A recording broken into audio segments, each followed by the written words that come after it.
एबसुनि थाखाय बर' जाथिया देरसिन ना प्रमद बर'आ देरसिन एबसुनि थाखाय उरखाव गोराया देरसिन ना जाथिया देरसिन बिथांमोना सासे व्यक्तिनि थाखाय जुजिगासिनो दं हारिनि थाखाय जुजियाखै जुदि जाथिया देरसिनब्ला बिटिसि बासायनायनि सार्थ'आव बिपिएफखौ सापर्ट होनांगौ जोंखौ बिपिएफ दोलोखौ आरो मानाव गेदेर हाग्रामा महिलारि सारखौ लाख लाख बिटिसिनि रायजोफोरा बोर सारस्रिदों बोर होदों नोंथांमोननि दोलोआनो फैथों आरो मोजां खामानि मावथों होननानै जाख्ल'नाय गैया होननानै बिथांमोनहा इलिगेलि फैसा लागासिनो दङ जेरावबो करापसन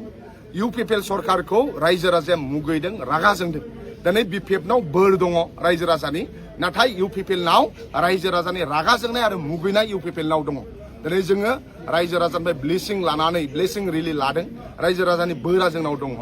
बिथांमोनहा जि खोथा बुंदों 15 बोसोराव हाग्रामा महिलारि सारा जेबो मावाखै एभिडेन्सखौ खिन्था मानाव गेदेर हाग्रामा महिलारि सारा 15 बोसोराव 9टा बडलेण्ड गेस्ट हाउस लुदों भारतनि गुबुन गुबुन जायगायाव नङा होमबा क'क्राझाराव मेडिकेल कलेज लुदों क'क्राझाराव एयारपर्ट लुदों CIT लुदों जि जायगायाव फुटबल खेल आंनिनो लोगो सांग्रां ब्रह्मआ होबाय थायो बे स्टेडियाम साइ स्टेडियाम जेखौ बिथांमोना ड्रनजों खेबबाय थायो बे साइ स्टेडियामाबो हाग्रामा महिलारि सार खुंनाय दुलाराय बर' फरायसा आफादा गुलि मिथिं जाबाय थायो बड'फा कालचार कमप्लेक्स गौरां दैमानि खाथियाव मानाव गेदेर हाग्रामा महिलारि सार लुनाय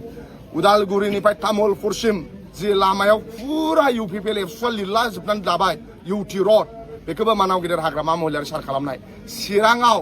14 चिराङावबो गोलैयो खोमा चिरां डिस्ट्रिक्टआव भारतनि बयनिफ्राय लंगेस्ट गामि ओनसोलनि दालां जायखौ हाग्रामा ब्रिज होनो आइ पवाली दैमानि सायाव गंनै दालां दङ बे दालाङा ब्रह्मपुत्र दालांनिफ्राय 200 मिटार गोलाव वर्ल्ड रेकर्ड मा होनो इन्डियानि रेकर्ड बे दालाङा बे दालांखौ मानाव गेदेर हाग्रामा महिलारि सारा लुनाय नङा होमबा दिनै मोनब्रै चिरां डिस्ट्रिक्टआ गोदान जादों गोदान अफिस जादों हाग्रामा महिलारि सारनि थाखाय जादों बाक्साया गोदान डिस्ट्रिक्ट जादों परबतजराया गोदान साब डिभिजन जादों बेफोर सब हाग्रामा महिलारि सार लुजोबनाय गोजा जों दाखालि बावै RTI मारिदोंमोन बिक्रम दैमारिजों आंजों प्रमद बर'आ गोदान लामा बानायनाय दं नामा होननानै RTI आव होनदों प्रमद बर'आ बे 5 बोसोराव दोंसेल' गोदान लामा बानायदों क'क्राझार फ्लाइअभारनि खाथियाव अबा FCI माबा मोनसे खुलिदोंनो बेयाव गोदान लामा बानायदोंनो बेल' प्रमद बर'नि गोदान लामा बानायनाय जेराव लामा गैया लामा गोदान बानायनाया बाखि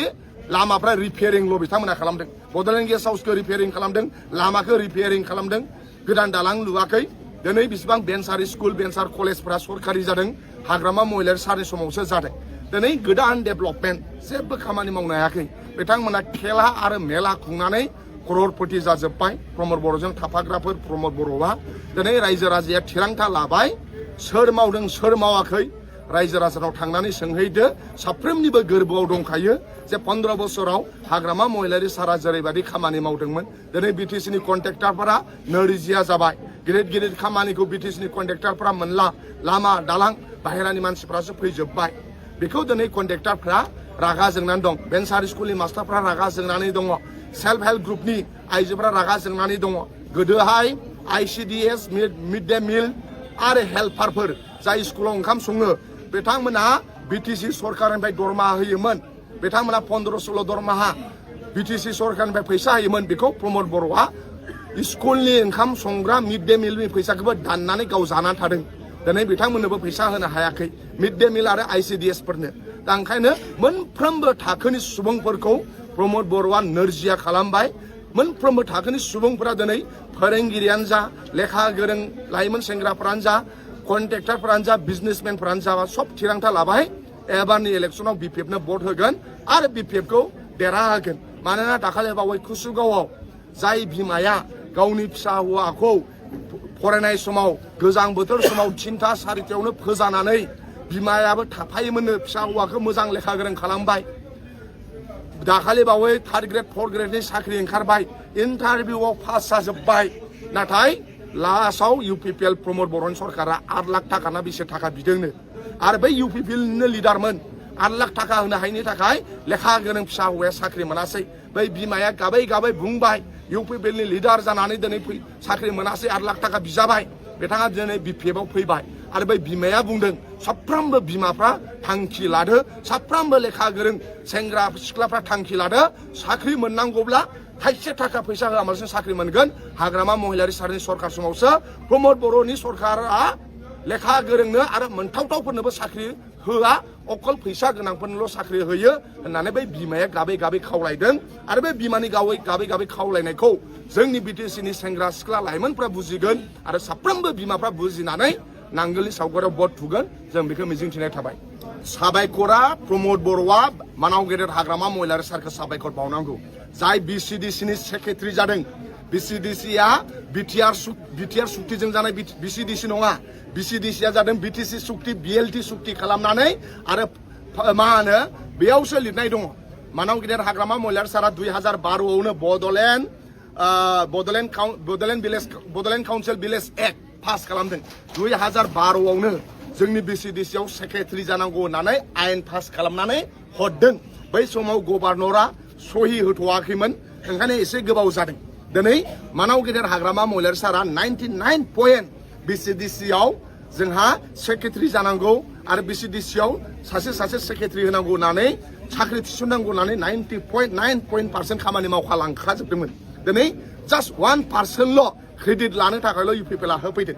हाग्रामा महिलारि सारा सोरजिनाय बिसिडिसि सारा बिटिसिआव 415टा बिसिडिसि दङ मोनबा टाउन कमिटि दङ गसाइगाव बासुगाव ओमफ्राय बिजिनि गरेस्वर आरो टंला बे मोनबा टाउन कमिटि मोनसे क'क्राझार मिउनिसिपालिटि गासै 421टा बे टाउन कमिटि बे बिसिडिसि बेखौ हाग्रामा महिलारि सार सोरजिनायसो बेखौ इउपिपिएलआ सोरजियाखै दिनै जाय साख्रि मोनदों प्रमद बर'नि सरकार समावबो फैसा होनानै नोंसोर साख्रि मोनदों नाथाय हाग्रामा महिलारि सारखौ साबायखर बावनांगोन दिनै बिसिडिसिनि जाय मेम्बार जानानै दङ चेयारमेन जानानै दङ बे बिसिडिसिखौ हाग्रामा सारासो सोरजिनाय बिटिआर सुक्तिजों बिसिडिसि जायाखै बिटिआर सुक्तिजों बिसिडिसिनि सेक्रेटारि साख्रि मोनाखै बिएलटिनि सुक्तिनि मा होनो बिटिसि सुक्तिजों 5.4आव लिरनाय दङ जे बिटिसिआ सिएसबि दाना लानानै थार्ड ग्रेड फर्थ ग्रेडखौ साख्रि सोनो हागोन बिटिआर सुक्तियाव थार्ड ग्रेड फर्थ ग्रेड साख्रि सोनो हागोन होननाबो लिरनाय गैया बिसिडिसिबो जेबो लिरनाय गैया ओंखायनो दिनै जाय साख्रि मोनदों दिनै जाय साख्रि होनो हादों होननानै गावसोरो बुंनानै लादों साख्रिखौ होनो हायाखै बिसोरो खिन्थु प्रमद बर'आबो दिनै साबायखर हाग्रामा सारखौसो बावनांगौ मोनफ्रोमबो इउपिपिएलनि बिसिडिसिनि चेयारमेन मेम्बारफ्रा हाग्रामा सारखौ साबायखर बावनांगोन मानोना हाग्रामा सार सोरजिनाय बिसिडिसिनि मेम्बार चेयारमेन सेक्रेटारि नोंसोर जानानै दं हाग्रामा महिलारि सारा सासे संग्रामि नेता आरो बड'फाजोंनो फ्राय बिथाङा समराव समरि फैनाय आरो दिनै जों मानिनांगोन मानाव गेदेर हाग्रामा महिलारि सारा बर' लेंगुवेजखौ 8 सिडिउलाव सोदों आरो जोंनो बिटिसि 6 सिडिउल होफैदों बर'नि बयनिफ्राय ग्रेट एचिभमेन्ट आरो बर'नि बड'फा उपेन्द्रनाथ ब्रह्मनि उनाव बयनिफ्राय देरसिन लिडार जोंना मानाव गेदेर हाग्रामा महिलारि सारा नाथाय दुलाराय बर' फरायसा आफादा गावखौनो माहारियारि आफाद होनना बुंनानै लायोब्ला बिसोरनि रला गेजेरनि जानांगौ दिनै इउपिपिएलनि जानानै बांसिन बुंनाय इउपिपिएलनि जानानै बांसिन खामानि मावनायखौ जोङो नुबोबाय थानो हायो ओंखायनो बेबादिब्ला माहारियाव खौसेथि जाया दिनै हाग्रामा महिलारि सारा दा नङा गोदोनिफ्रायनो खावलायदों जेला 2020आव हाग्रामा महिलारि सारा 17टा एमसिएलए मोननानैबो सरकार दानो हायासै इउपिपिएलआ अकल 11टाल' मोनदोंमोन अब्लाबो हाग्रामा महिलारि सारा लाइजाम लिरनानै बुंदोंमोन मोननै दोलोजों सरकार दानो हायो नामा होननानै बै समाव इउपिपिएलआ नेवसिदों दुलाराय बर' फरायसा आफादा नेवसिदों नङा होमबा आरो साननैसो सिगां ज' जादो नोंसोर 20टा गेलेदो जों 20टा गेलेदो सरकारखौ गारनानै फै होनदों हाग्रामा सारा स्पष्ट खोथा बुंदों नाथाय इउपिपिएलनि दैदेनगिरिफ्रा सरकार गारनानै फैया बिथांमोनहा बेबादि थाबाय दिनै बिथांमोनहा मानाव गेदेर हाग्रामा महिलारि सारखौ बुंनो नागिरो ज' जानाया होननानै दिनै जाय ज' जानो हाग्रामा सारा थिनदों बिथांमोनहा फाव फान्दायनानै लांजोब्बाय दा ओंखायनो हाग्रामा महिलारि सारा जि खोथाखौ बुंदों बेनो स्पष्ट बेनो सैथो लाइजामखौ 2020आवनो लिरदोंमोन आरो 20टा गेलेनांगौ होननानै हाग्रामा सारा खावलायदोंमोन एबसु आरो इउपिपिएलआ बेखौ बिथांमोना जोगारदों आरो दिनै इउपिपिएलआ जेनखागोनखौ मिथिनानै प्रमद बर'आ गावहानो समस्ति गैला गावहानो गेलेनो हाला रायजो राजाजों रागा जोंजाबाय मुगै जाबाय इउपिपिएलआ बे समाव बिथांमोना जोंखौ खावलायफैदों अब्लाबो जोङो बिएफ जानानै ज' जाजानायखौ जों लुबैयो नङा होमबा ज' जाजानायखौ जों लुबैयो नाथाय जेरैबादि माहारियारि आफादफ्रा रल लानो नांगौ 99.99% इउपिपिएलनि जानानै खोथा बुङो इउपिपिएलनि हदाय डिफेन्सिभआव थायो दिनै जाथिया देरसिन ना प्रमद बर'आ देरसिन एबसुनि थाखाय बर' जाथिया देरसिन ना प्रमद बर'आ देरसिन एबसुनि थाखाय उरखाव गोराया देरसिन ना जाथिया देरसिन बिथांमोना सासे व्यक्तिनि थाखाय जुजिगासिनो दं हारिनि थाखाय जुजियाखै दुलाराय बर' फरायसा आफादा बर' जाथिनि थाखाय जुजिनांगौ नाथाय बिथांमोना बर' जातिखौ बासायनो जुजिनांगौ नाथाय दुलाराय बर' फरायसा आफादा प्रमद बर'खौ बासायनोसो जुजिगासिनो दङ दा ओंखायनो प्रमद बर'आ देरसिन ना जाथिया देरसिन जुदि जाथिया देरसिनब्ला बिटिसि बासायनायनि सार्थआव बिपिएफखौ सापर्ट होनांगौ आरो जुदि जाथिनिफ्राय प्रमद बर'आ देरसिनब्ला बिथांमोना इउपिपिएलखौ सापर्ट होनो नांगौ प्रमद बर'खौ सापर्ट हो दा ओंखायनो आंनि सोंथिया नोंथांमोननि चेनेलनि गेजेरजों दुलाराय बर' फरायसा आफादाव बेनोल' जाथिया देरसिन ना प्रमद बर'आ देरसिन जुदि जाथिया देरसिनब्ला बिटिसि बासायनायनि सार्थआव दुलाराय बर' फरायसा आफादा बिपिएफखौ सापर्ट होनांगौ